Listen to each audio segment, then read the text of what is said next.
Dear participants, dear lecturers, dear students, my name is Julia Phil. I'm from the Institute of Oriental Studies of the National Academy of Sciences of Ukraine, and I have to make a short introduction for you to understand what we are doing here, and for our public to understand in future what the interesting event we have today.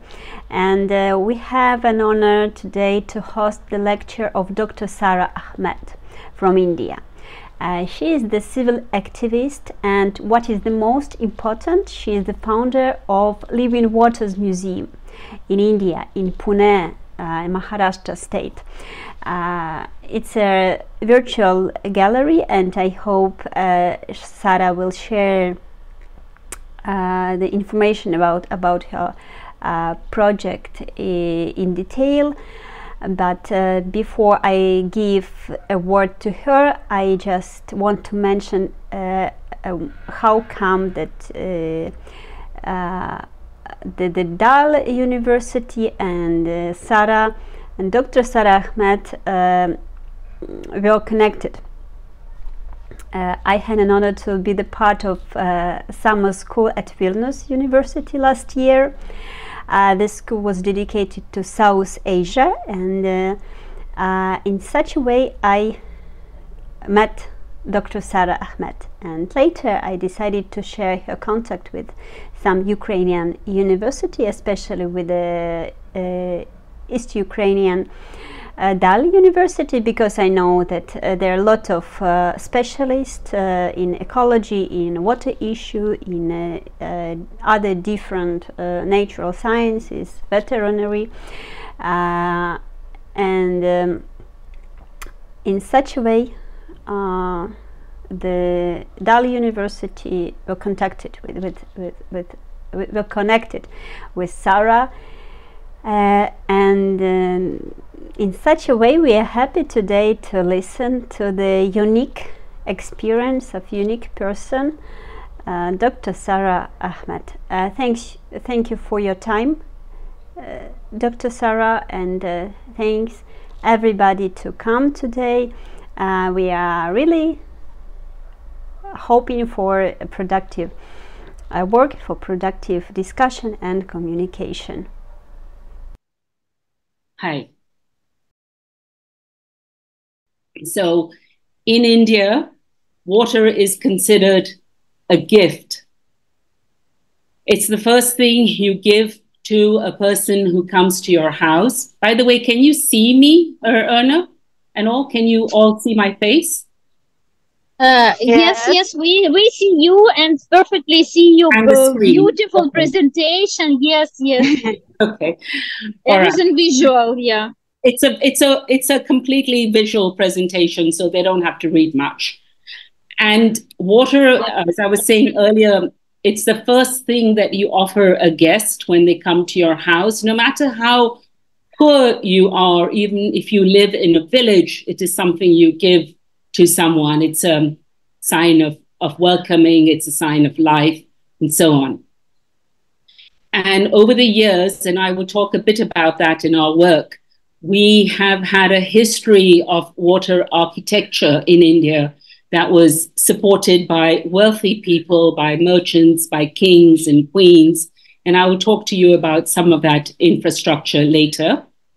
But also in a country like India, and in many parts of the world, not everyone has equal access to water. Of course, we know that whether you're a woman or a man, or whatever your age, your ethnicity, in India, your caste background, all of these affect your ability to access water. But, you know, there are, despite all of these challenges and intersections with water, there are many places in India, like the pot that you see on the picture, where anyone can take water. A traveler, someone walking along the road can fill their glass with water from these things. And also in urban areas, we have many of these public drinking water fountains and stations. And I will talk a bit about that later. But also with the increasing commodification of water, with the increasing way that water is being priced, we can't always expect water to be freely available to those who need it. So when I started working on a water museum, the idea was to work with young people because they are our future. Would be nice if you all muted yourself and only speak if you're asking a question, please. Otherwise, it will be difficult for me to manage the conversation. Шановні студенти, будь ласка, вимкніть свої мікрофони, тому що ви заважаєте лектору. Якщо можливо, да, будь ласка. Тобто поставте на м'ют, треба натиснути на мікрофон, і він буде зачеркнути, щоб не заважати давати професору надавати лекцію. Дякую дуже за розуміння. Anything I need to answer? Okay. Anyway, you've had time now to read the poem, so the idea behind all of this, you understand. Now, in 2017, we had a meeting in Venice, in Italy, where we launched a global network of water museums. Now, these, when we came together for the first meeting, we were about 30, 35 museums from around the world. At that time, I had not started my work in India, but I attended this meeting to be inspired and to get ideas. And I'm sure many of you have been to museums. I'm sure some of your museums in Ukraine have been destroyed in the war. I'm sure you understand the value of museums and why, when we talk about water museums, we're talking about places that not only are rich in heritage and history about water, but also helping us make those connections with water and the role as human beings we play vis-a-vis water, also vis-a-vis the non-human world, you know. So it's not only us who need water, it's also animals and other kinds of life that need water. I'm sorry, a lot of the chat messages are coming in Russian or Ukrainian, which I obviously cannot understand or read. So Erna or Julia, please help me out if something I need to attend to, yeah? Yeah, no. It's just our technical questions. Who is holding the meeting, because we maybe have possibility to mute or off students. But I don't know, do I have this right or not? Because didn't create this link. Okay, maybe it's you. It's your right to do this. I may have the right, but I'm not sure that I can do it right now. Anyway, let me continue. It's okay. Yeah. Sorry. Yeah. So I think for all of us who work on water, and Erna, I didn't ask you in the beginning, but where do most of the students come from? What are they studying? Some of them study ecology, like in general, and water issues as well, water purifications,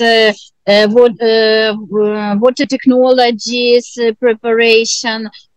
Some from different, we have also some students from veterinary medicine. So we have also from psychology, students who study psychology, some technical science. So we're from all over this, through this different specialities. Okay, fine. Let me come to that in a minute. So I was talking a little bit about this global network of water museums, which was started in 2017.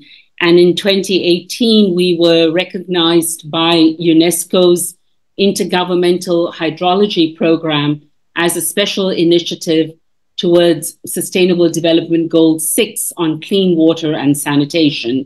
I think everyone should know about the SDGs and about UNESCO as well. But the idea of the museums, as I was mentioning earlier, is not only to look at the past, but also to look at the future and to think about our water, the values that we associate with water, whether these are economic values or social, cultural values or spiritual values in many parts of the world with water. So that is the idea. How do we inspire young people to change the way they look at water, the way we are using, maybe, I don't know in Ukraine, but definitely in America and other parts of the world, using too much water and not thinking about our wastewater and not thinking about the impact that, for example, dams have on ecosystems. So this is what museums do. They engage with people to think about these kind of things. So in the global network, we have a lot of different kinds of organizations. Not all of them are formal museums in the sense that you would think about a museum. I've got an example here from Spain, from Valencia in southern Spain, which this is the Tribunal of Water. And it's a very old tribunal. A tribunal is like a court of justice. And the tribunal started by, the Moors. The Moors ruled Spain for many, many years, more than 1,000 years, and they created these amazing irrigation systems called acacias. And the water is managed in these systems. The communities look after the systems. There are often conflicts, and that is when the tribunal comes into the picture. The tribunal is made up of judges, people who wear the robes of, I don't have a picture of them, but we were in Valencia and we signed our agreement for this global network in front of the tribunal, really. And that was a very, very moving and very inspiring method. So there are a lot of things happening in the global network of water museums, and I'm sure that there is someone from the Water Museum from Kyiv over here as well, and we would like to extend an invitation to you to join the network as well. I'm on the board of this network, and I am currently one of the 3 vice presidents. So what are we doing in India, and how did I start the Living Waters Museum, which is what I'm going to talk to you about this afternoon?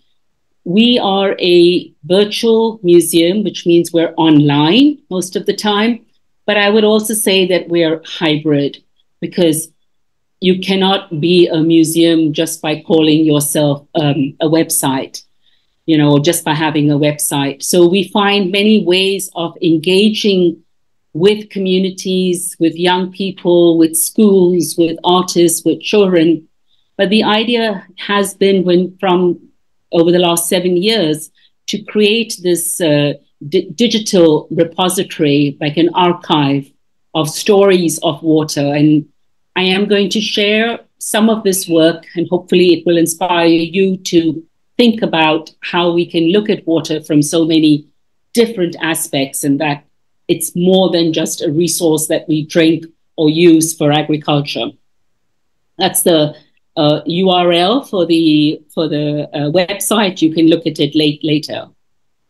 So a lot of the work we do is, as I said earlier, with schools, with non-governmental organizations, with academic institutions. We collaborate because we're a very small team, and we like to work through partnerships. And also these partnerships include a number of artists, so artists who are musicians, singers, dancers, storytellers, and people who work with interactive digital media. So to create those immersive experiences as well. So for example, and I'm going to go into some of the storytelling that we do, and I don't know what the Ukrainian version is for Alice in Wonderland, but that is a story that many of us read when we were children, and Alice fell down a tunnel, an underground tunnel, and she came across all these funny characters over there. So based like similar to that story, one of our student interns working with us created an interactive storyboard for a video game. And this was the story about a little girl who had gone in search of water, and she fell into a stepwell, into a well. And, she came across this underground world where there was no water because the water had been sucked by these taps that you see in the picture, which are normally when you look at a tap, the tap would be, water would be. Recording in progress. But here we've got water being sucked up as well. So this little girl had to find her way out of this well through switching off these taps, and she dealt with many things along the way, oracles and spiritual things and all. But the story talks to us about collective action. It talks to us about negotiation, the role of young people, the role of a young girl, many things. Apart from doing stories like this for children, we've also been we've been working out of different places in India, and as a virtual museum that allows us to build chapters in different places. So taking children to see their water heritage, to see this amazing architecture around water has also been something that we've done, and created games for children and educational activities for them. As I said earlier, we've worked with physical museums that also have amazing collections of water utensils. And many of these utensils, we've done storytelling around these utensils. For example, this story, if you want to just read it for a minute, but this story is really the story of many women and young girls across India who spend a few hours each day walking to fetch water for their families and their homes. And it doesn't matter which part of India they live in, but they're still walking to fetch water. And sometimes for young girls, it means that often they're not going to school, and they're often not playing in the same way that their brothers are, because the whole collection of water is a very gendered task.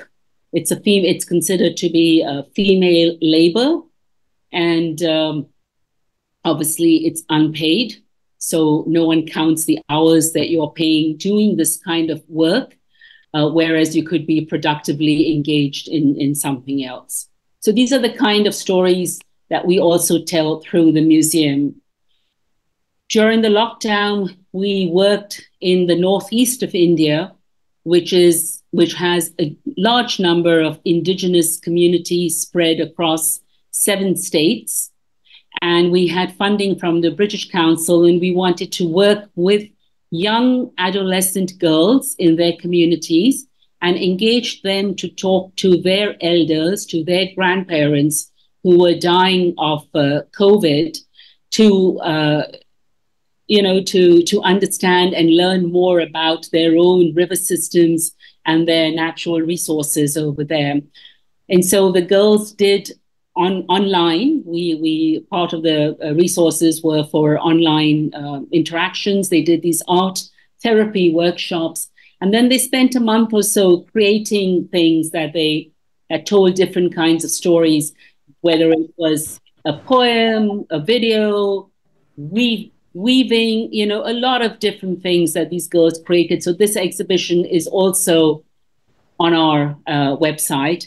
And this is something I wanted you to think a little bit about in the context where you are coming from, like what are the stories that we can capture from our elders about water and what these systems were in the past. Also during COVID, we started working around urban waterscapes.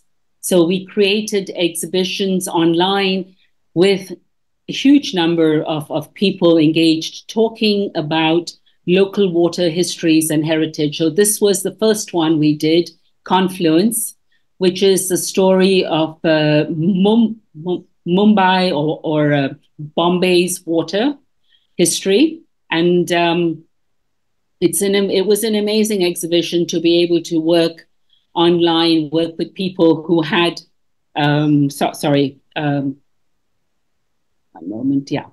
So this was I can't show you all the interactions right now, but this is an interaction 3D diagram that talks about the coastline and the different creatures that live from the tidal zone to the beach. And each of these dots can be clicked upon, and you can see a little pop up about that little sea animal, or a little film about it, or whatever, you know. So that was something we did on the coast, and we were supposed to take children on walks, but then we had a second lockdown, so we couldn't do that. We had people engaging with water fountains. Now, you know that India was a colony of the British for more than 200 years. And a lot of this architecture of these fountains is amazingly beautiful. And many of these fountains were dedicated to individuals who had been philanthropists, who had done something good for their neighborhood or their community. And there's a lot of work now being done on restoring these fountains. And many of them are still being used, like in this picture. And I really like the way also in France, and I'm sure I've seen public fountains being used in other parts of Europe, where people trust the water that they're coming from. I mean, that the water which is coming out of these fountains. So again, this is also part of our heritage and architecture around water. Also related to some of the common heritage that we share around water, we have these bishtis, which is an Arabic term meaning from paradise. And the bishtis also, if you see, they have these leather sacks in which they carry water and they sell it to little communities, to homes and households and all. We still have bishtis in the old parts of our cities, but also in countries. I mean, in Marrakesh, I have found bishtis. They are dressed very colorfully. I forgot to put a picture of them from there, but also across Central Asia, Uzbekistan, places like that, which I have been to. I have seen bishtis. I have seen water sellers of different kinds, you know. But now, again, this is also a dying trade, but we wanted to bring this to light to people. We've got a short film on a bishti in Calcutta in a new exhibition that we've launched, and I think that is something you should try and watch as well. So like we did the story of Bombay's water heritage, we worked in Pune, which is where I live right now. It's an academic town. It's full of universities and academic institutions. And we created stories around Pune's water heritage and history. And this is a fictional map of Pune, which has many rivers and also joined by, surrounded by many dams, 5 dams. And we've had floods when the dams have burst. There have been very, very bad floods 40, 50 years ago. And each of these circles represents a story that you can click on and go to. So this, again, was designed, this exhibition was created by us working in partnerships with educators, with students, with academics at the university to create these stories. And we have a tech team that we work with that designs the stories for us. And then what we wanted to do was we wanted to take the stories and create content for children in schools. So we got a grant from a program, from a funding source from the UK, from England. And we worked with our partners to create what we call the water classrooms, transforming education for sustainable futures. And this is a really exciting initiative. These classrooms were, and this content was tested with children from middle school in Pune. Over about 2 or 3 months, they came for workshops. They looked at water from the perspective of myself, my body, and health, because 70% of our bodies is water. Then they looked at shared water. So how do we share water in our communities? And all the different stratifications that we have with water. Then they looked at systems around water, systems and sustainability issues. So where does my water come from? Where does my water go? And finally, they looked at water and the planet. So biodiversity, the oceans, the larger picture around water, climate change, and what is happening to water as a result of that. So we are building on this educational work now quite a lot. We are looking at extending this work to museum partners in Africa and translating it into French, making it more contextual. But the children, they looked at issues of access. We asked them to reflect on things, to draw what they thought and what they felt. We played games with them also. So there are many things that we did with the children, and they were really, really excited about it. And we're doing this work now across the country in different schools as well, wherever we have local partners. We've worked in Rajasthan, in the city of Jodhpur, with a museum that also suffered during the lockdown, related to this big fort, Mehranga Fort. And we worked with them to, using their archives, using their resources, to create stories on Jodhpur's water system, right from the Maharajas, the kings, and the palaces to the present day. So it's an amazing exhibition. It's very beautifully done because we worked with artists, we worked with musicians that sang songs around rain and water scarcity and so on. And we also covered stories like the one on the left-hand side at the bottom of the screen of this Irish, quite an eccentric Irish gentleman who lives there and who spends his life cleaning all these wells. Every day he's cleaning step wells. And so we covered his story in the form of a graphic cartoon, We've worked, sorry, Erna, everything okay? We've worked in Calcutta. That's been our latest exhibition. I don't know if this video will work or not. Let me see. I don't think so. But maybe I will share these. Oh, it is working. Okay. So you see, this is another way of creating a storyboard. So each of these stories goes into different aspects of Calcutta's water history. And this represents a textile, in a way, with the imagery of, it's going so fast, the imagery of these stitches, which is very typical to Calcutta, to Bengal. And this exhibition we launched recently very, very well. We launched it in September, and then we worked on it a bit more to improve the content, sorry.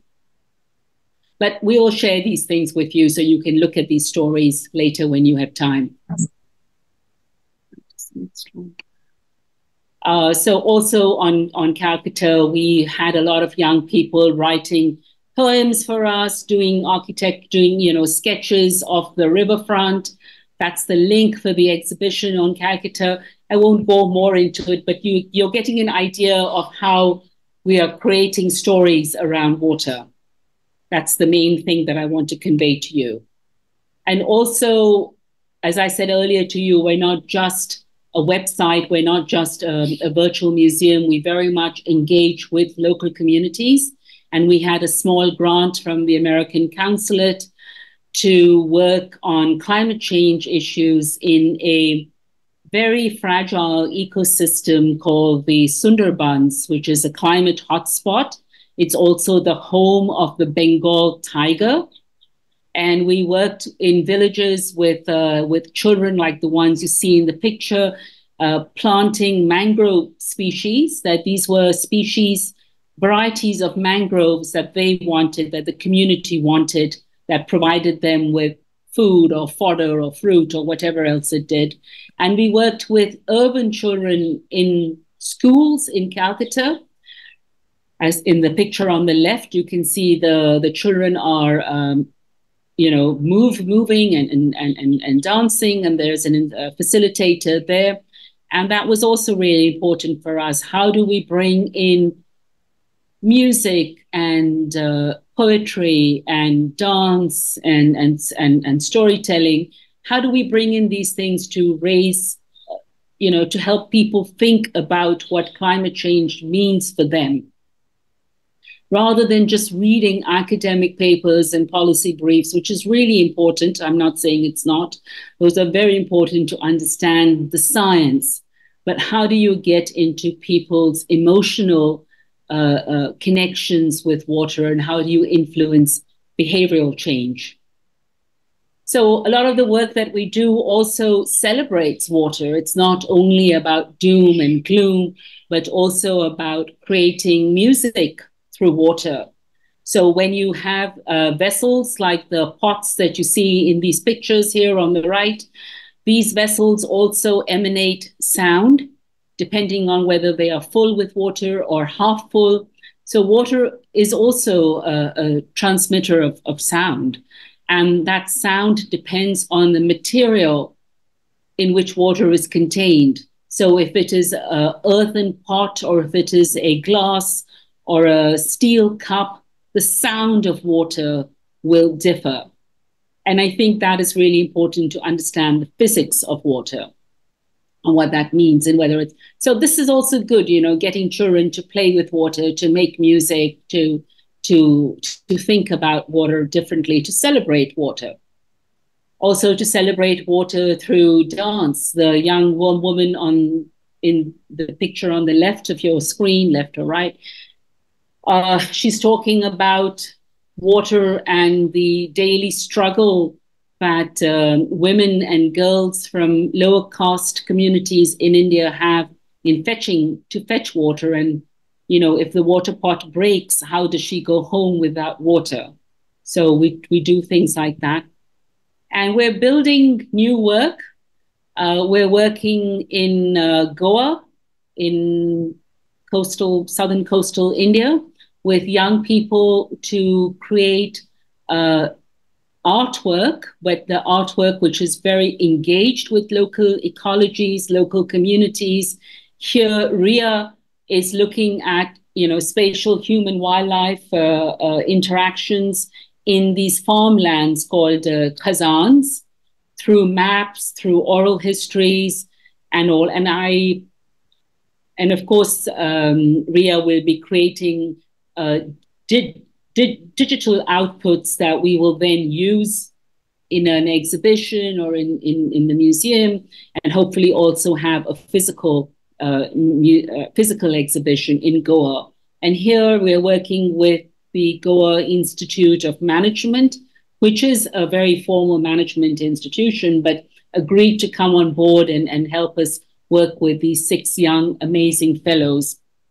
So this is our Goa Water Stories chapter, which is in its last few months now.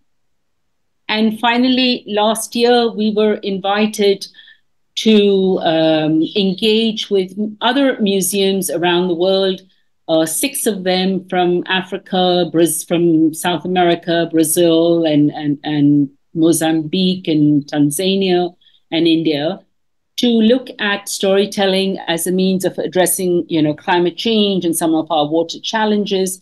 And we ran these workshops with a young a young student from Calcutta, who did the artwork as people told their stories. And here is a story from a low-income community in Salvador, in Brazil. And it's a mythical story, but I wanted to end with this slide because I wanted to bring this message across, that if we want a future to respect us, we need to be able to respect our past.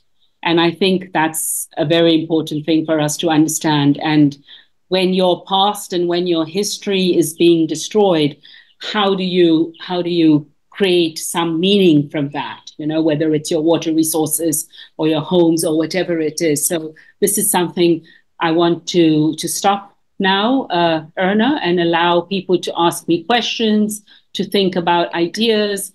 And I leave it to you to facilitate the rest of this now. Okay. So I will stop screen sharing. Oops. Hi. Okay. Yeah, hi. Sara, thank you so much. Actually, I would like, I am admirer of your work. It's really a lot of very interesting and serious things, because it's really water is a pressure of life, and sometimes we are not like thinking how precious it is, how that every drop matter when what we save of pure water. And unfortunately for Ukraine now, with the started war, and right now this for us it sounds like for rethinking everything. Before we didn't think how we to get water. We had the water from the top directly, and but when war started this horrible aggression, horrible bombing. They are bombing critical infrastructure, and people faced with the problems to get water, because no electricity, no water supply, everything like stopped for us. And I think it's for Ukrainians right now. It's not only for me and for many of Ukrainian people. We are really started rethinking how precious water, how it's really a necessary resource of life. And I really thank you so much for what are you doing, and I think that it should be a lot of, I mean, not you showed your work in India and collaboration with other countries like African countries, and I think this should be done in many countries, to see what is the water, to think sources of water, to save their purity, because for example, I know you mentioned Morocco, and I know that they are very faced right now with the lack of water, this problem. And for example, the people there, they are using desalinated water from the top, so from sea, desalinated water from the sea, and because they don't have other sources. And for irrigation, for example, they are using the water for irrigation the fields for obtaining grapes. They are taking water which 1,000 years old. It's very deep source, like relictic water. It's super unique, and of course, for example, for such country like Morocco, this is very important to raise the question of water, and how to save it as much as possible, and how to save this pure water. So this is we are not thinking for now. Our people are not thinking how how it is wonderful that you can open the top and drink from the top. I live right now in Sweden, and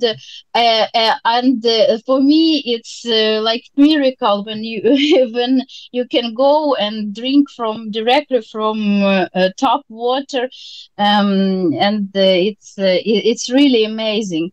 So. Yeah, I would like one more time to thank you that you are raising such important questions for. It's like for our even civilization. It's a global thinking. Right. Yeah.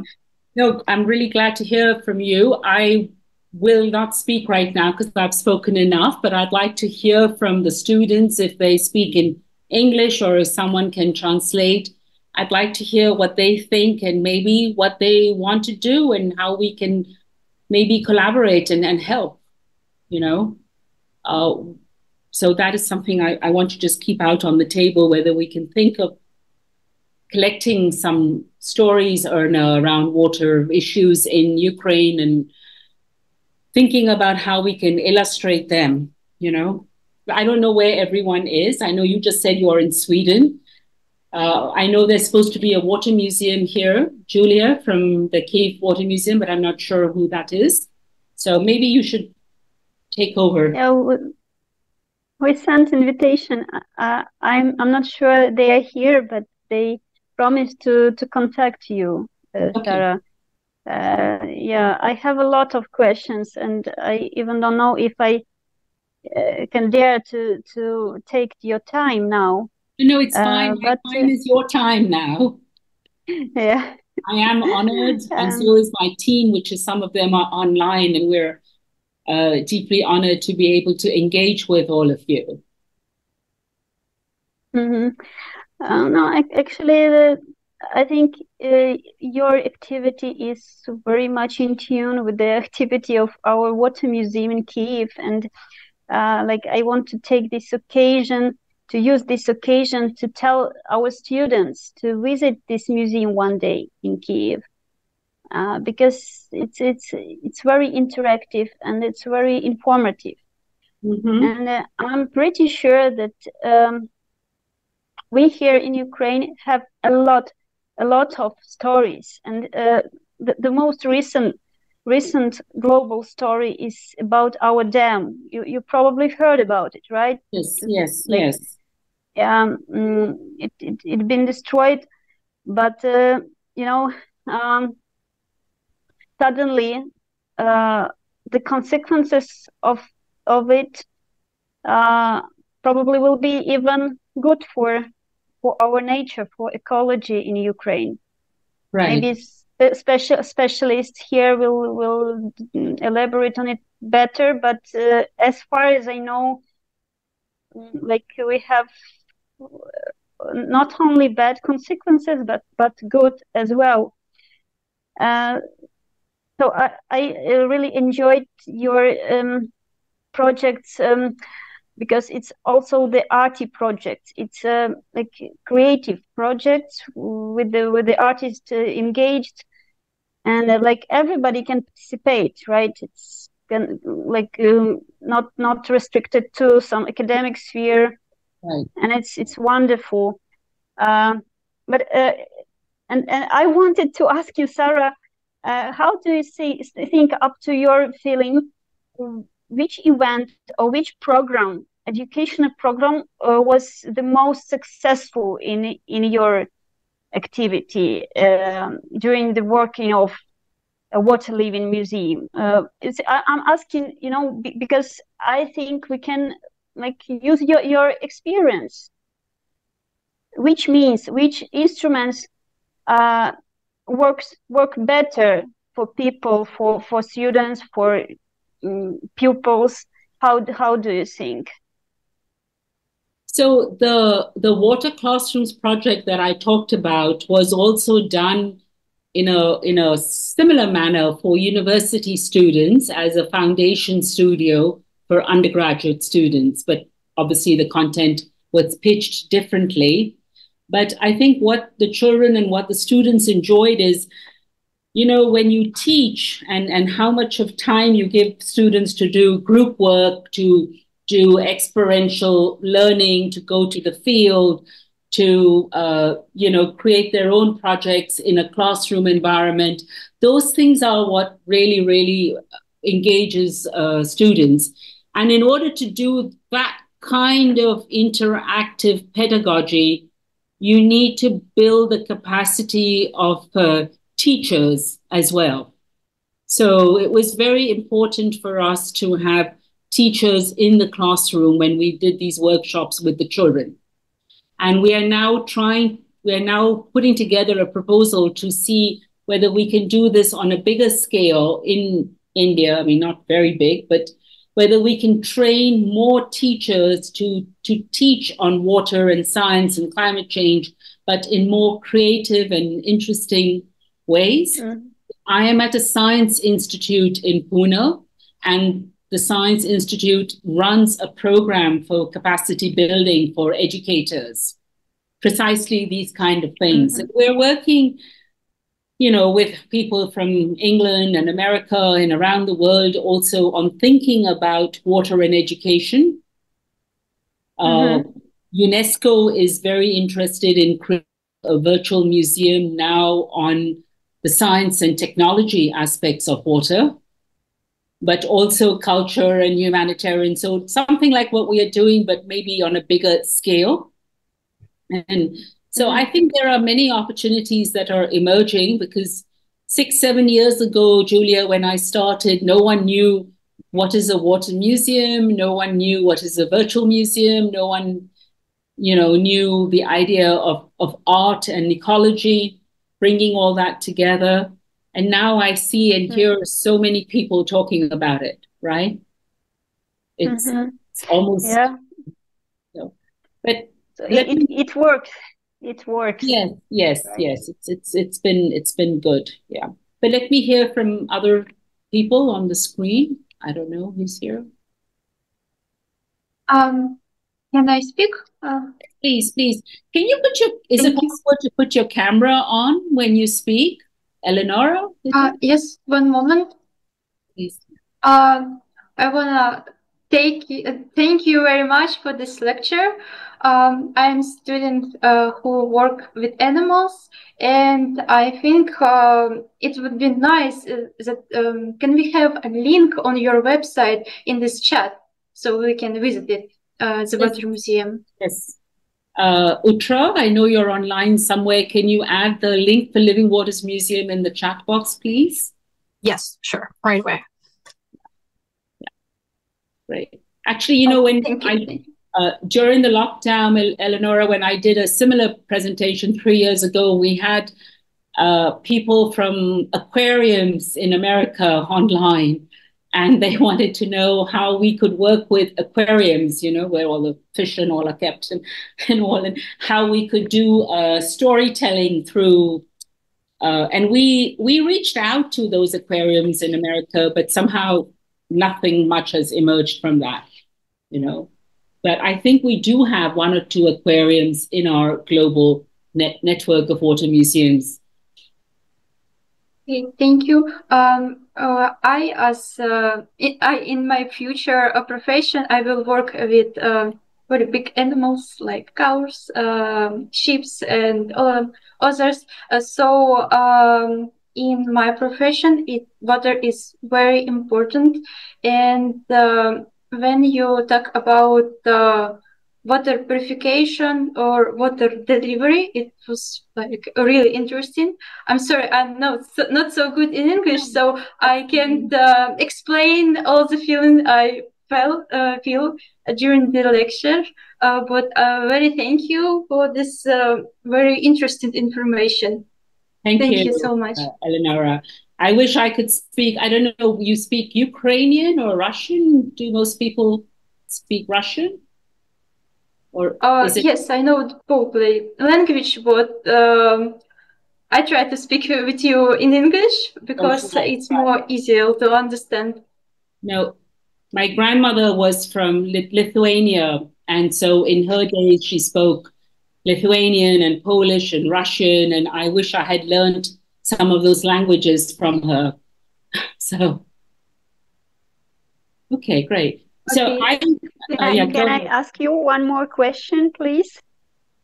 I just wonder if we as humanity can influence the water problems in the world, because as far as I know, the most problems are because of just the climate change. I mean, just because of the natural reasons, actually, because of the history of our universe, because the sun is expanding, right?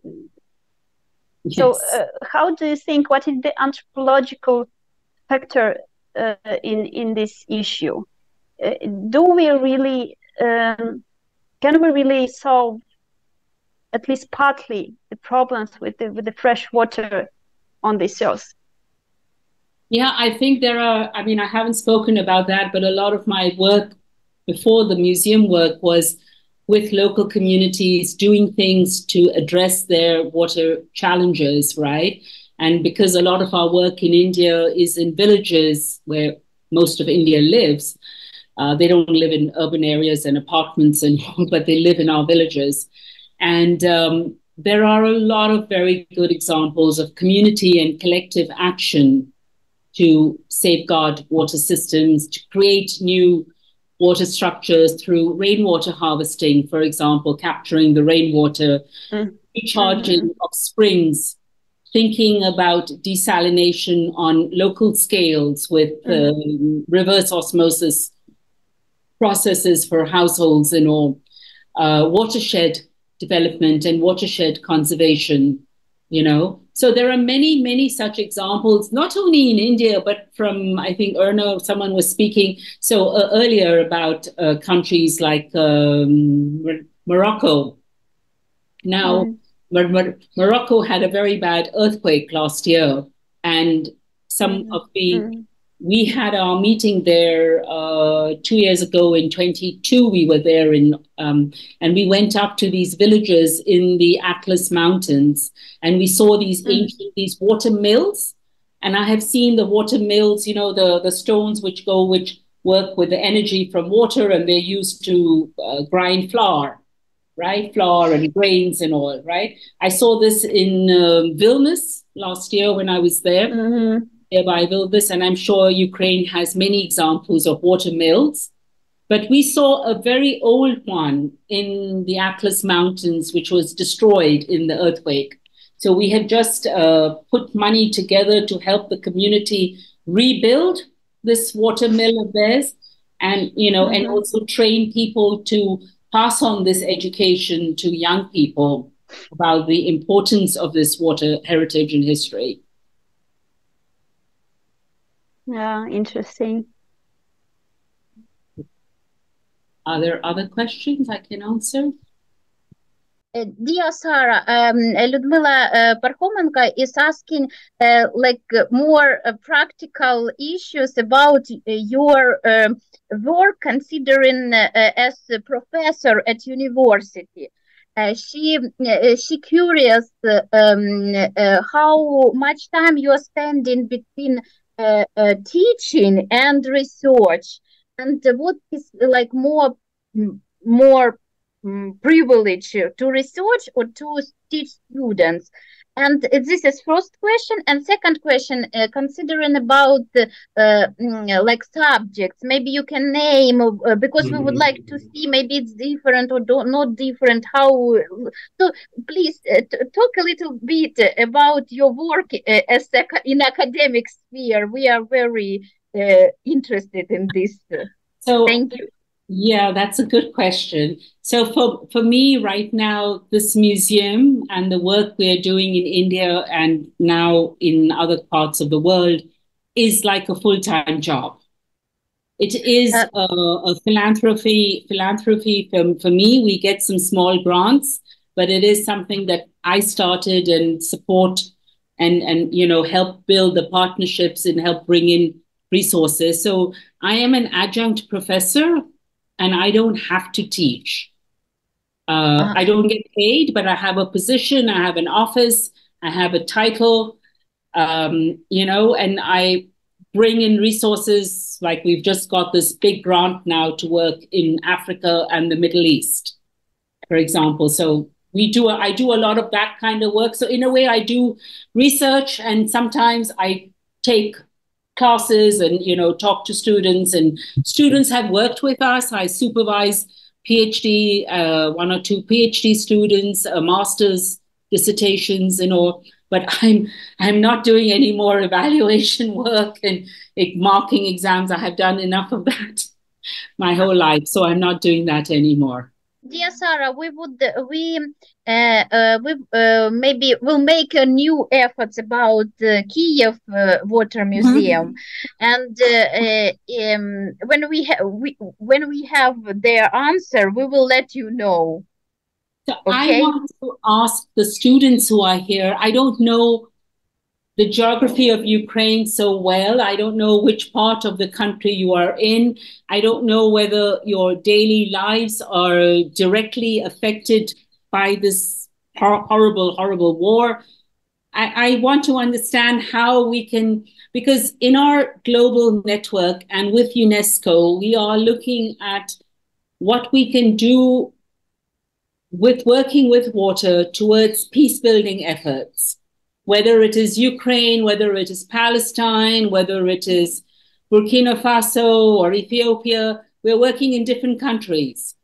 And I want to have an idea of your geography, your situation, because you can hear me speak and give you a very beautiful presentation, but it may not have value for you if you are in a very difficult context right now. So can someone share a little bit with me on your context, on how you are, I don't know, attending classes? Are you okay? Are you safe?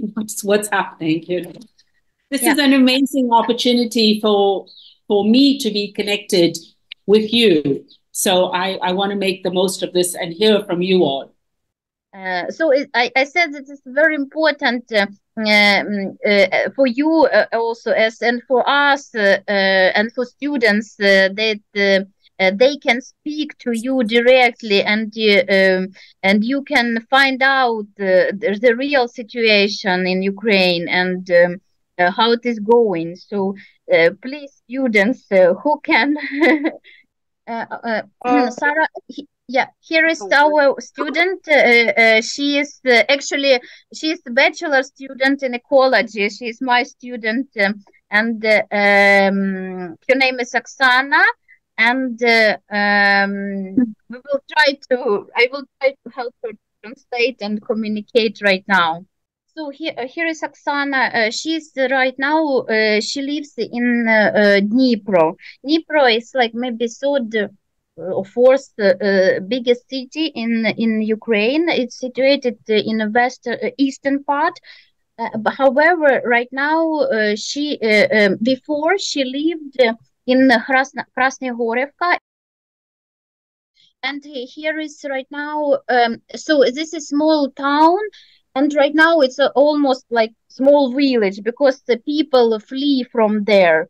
And right now it's field, like really like battle of fields, a field of. Yeah, I understand. Yeah, because it's nearby Donetsk. Donetsk was occupied 10 years ago, and now Ukraine has to fight for this small town to save from occupation. And Oksana, 2 years ago, she flee from that area to Dnipro.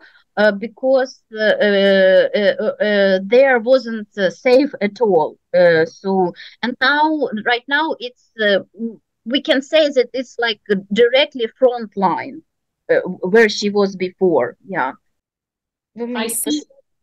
Are a lot of the classes online?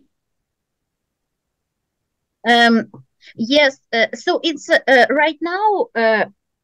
It's It started like this, the story of we are right now agrarian faculty. But before war started, we were actually agrarian university. First, it was before war, generally 10 years ago. This university was in Lugansk, situated in Lugansk. Okay. Lugansk occupied right now. Right. It was 10 years ago. So then people and students flee from to another they were like replaced to Kharkiv, and the Kharkiv they stayed there like till maybe 2017 2018, and in it was a plan that this area Luhansk city somehow would be return to Ukraine. We had a hope for this. However, as you know, this never happened, and they were dislocated to another city. It's called Slaviansk. It's in Donetsk region, and then another was it was the government wanted this university to be like step by step going back to Lugansk. However, this never happened. It started war, and like just before a war started, our university was like reformed and joined another university, this Eastern Ukrainian University of Volodymyr Dahl. So what happened? It's we are joined together. So we joined the university of Dahl University, and but not like another university as agrarian faculty. So this is the story of our poor university. I mean, poor like in you understand like pity about all these circumstances. And right now Dahl University was situated in Severodonetsk. This is the city Severodonetsk, and when war came, Russians occupied this city. They occupied it directly. So our poor teachers and students they flee again. So it was really horrible. They flee again. First, they flee in. We had several locations. One of them was in Dnipro, where Oksana is right now, for example. And some of them, we also had some faculties. They were replaced to Kamenets-Podilsky as well, and then finally, as we like last year, we were like. We were situated in different parts of Ukraine, different faculties, not like whole university. But right now, our like government find out like stable, constant location where we can be. It's Kiev. So this now official address of our university is in Kiev, and some of teachers, professors, some students, they are right now they were replaced in Kiev. For example, Ludmila Ivanovna Parhomenko, now she lives in Kiev. So Ludmila Ivanovna is in Kiev. We have also Professor Oksana Valentinovna Yablonska here is present. She is also in Kiev. She is professor in veterinary medicine. Yes, Oksana Valentinovna? Ви в ветеринарній медицині професор, правильно? Yes, I am veterinary medicine. Yes, this is so a colleague from so and yeah, we are like we are really like from different but some of them, like me, we couldn't stay in Kharkiv, for example, and were replaced in Sweden. And some of also we have Tatiana Anatolievna Strizhak. We have here is also our colleague. She's in Germany right now. So and yes, the teaching of like teaching process and all educational process mostly online. And but however, for students of first year of education, it's like combination. It's like online plus present. You should be present on a lecture like physically, but it's only part. So because also with unstable situation, rockets, alarms, air alarms, it's really horrible. Maybe Ludmila Ivanovna can add about the situation in Kiev right now. Eleonora wanted to add something on the water. Yeah. Yes. Sorry, please. Sorry. Yeah. Yes. Thank you. Professor Sara, you told about the bishti, the people who carry water, yes, to hard to reach places. And I suddenly remember that we have something similar. We have like bishti, but in Lugansk. I'm from Lugansk. It's under occupation now, and we have a really big problem with water there. So people in Lugansk, it's like bishti, but they don't have a name there. They collect containers for water from the people who can't, who don't have access to public water system. So they collect the containers. These people have their own transport, and they go like once a week or maybe once a week to the natural water sources. They with these containers for water, and they then they bring this water to people from villages. So it's like the bishti, but in Lugansk, I think. I just wanted to share it about this. Yeah, that's interesting. Very interesting.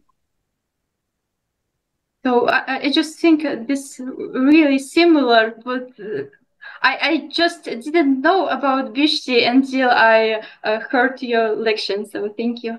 Thank you. And we have also the question in the chat, kind of very professional ecological question. Irena, could you please translate the question? Translate the question, yeah. Okay, here we have a question that it's like this. Is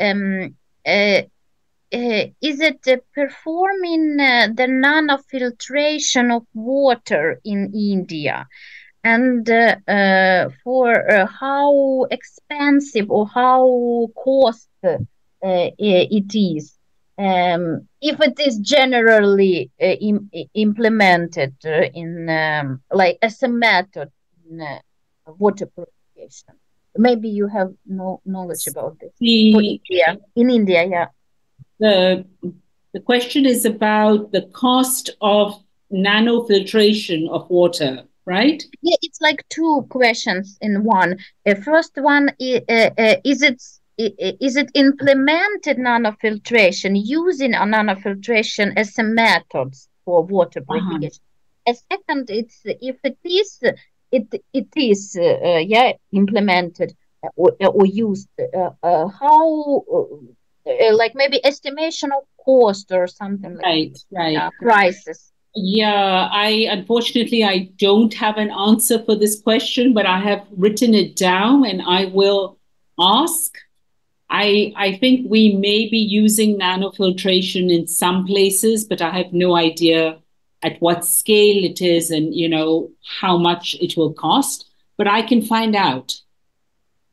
I can add maybe some. I can add not about India. Unfortunately I don't know so much in water purification about India. However, I know it's about nanofiltration, and it's really cost a lot because it's used very expensive nanofilters, and actually it's very specific way.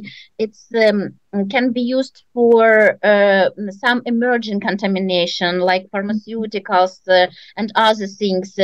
I was 4 years ago. No, it's even already 6 years ago. Fortunately, I was invited in Geneva University as a guest lecturer for master students, and we were talking about the water purification and emerging contamination generally. And we visited their wastewater treatment facilities. And 6 years ago, they had only pilot implementation, like research only in this sphere of nano filtration from some contamination like microplastic, pharmaceuticals, and others, this personal care products. Good afternoon, dear Sara. I am not a student. I am associate professor. I am also from Ukraine, and now I am work at a Turkey University. But I am associate professor in veterinary microbiology. Wow. But we also had a chapter in a book about anthrax. If you know, it is a zoonotic disease. Yeah. Which can spread also by water. Yes. And also in our chapter, we wrote about this also. Also mentioned about Ukraine and something like that. Yes. Thank you. That's wonderful. There are so many waterborne diseases still in the world, and in countries like India, we have cholera and typhoid and guinea worm and E. coli, amoeba, so many things through water that are passed to us. And when COVID happened and everyone was told to keep washing their hands, that was a big messaging. And we said, but people who don't have water, how are they going to always wash their hands to keep safe? And so the public health issue around water is also a very important issue now. Mm-hmm. Yes. Yeah, true. So good. Dear Sara, Lyudmila Ivanivna is so grateful to you for this opportunity to listen your lecture, to raise such important question about water, about water, water. General water question. Yeah, it's not only water purification and water quality, it's a general question about water. And we are so grateful, and we started we tried to bring different specialists and of different spheres. It's also not only in water, in a different in ecology. Last week we had invited specialists about talking about the Ukrainian ecological legislation, and we had professor lecture in veterinary medicine, and different topic. We are trying to rise and bring knowledge for our students from all over the world to raise awareness about different things and how we are connected, and the most important thing is that to be a human and to save life of on our planet. And I think this is very important things and messages which we have to teach and to reach our students. So we are all grateful to you for your time and for all your efforts, what you are doing. Thank you so much. That was wonderful. And thank you, Sarah. Thank you, Thank you for Sara. your time. Oh, Yeah. no time. It's okay. And we do hope that it's not the last meeting. No, definitely that not. We will find a way to collaborate. Yeah. And Yes. next time we'll have some time limits, not to take so much of your time. Thank you very much. It's been a pleasure meeting you all online, and really, I'm really amazed at your interest, and thank you so much for joining us this afternoon. And we wish you well. We wish you a safe and healthy and secure future. We cannot imagine what you're going through, but it's good to see so many of you here. So and so many women. Thank you. Yeah. Thank you so much. Thank you for this opportunity. Yeah. Bye. Bye. Bye. Bye.